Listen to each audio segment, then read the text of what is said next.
معانا الليلة شخصية مهمة جدا لها تأثيرها في السلم والحرب، لها تأثيرها في ثورة ديسمبر المجيد.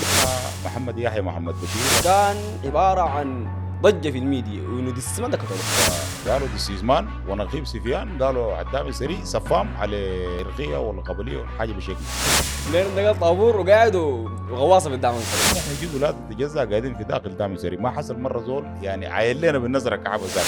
إيران في ولايات بيقصف في المزارع، أنت رأيك شنو في الحكاية؟ سابر عنده اهله ماتوا هناك، ومني عنده اهله وامامه ماتوا في نفس الخزف. فالحمى نحس حالا في قعدتهم في بور السودان ده قاعدين عايشين قدام اهلهم. والله أنت عندك معاه مشكلة السماء. تلقى زول من دارفور بقري لك من سوره الحمد لخد البقره بقري لك راسيه، لما تجي للتفسير ما بقدر افسره. عندي رسالة بسيطة لكل أهل السودان ولكل الثوار في السودان. فئات كرامه هم بحاربوا، دول ناس حراميه وناس عايزين اصلا ينهبوا اموال الشعب السوداني فقط.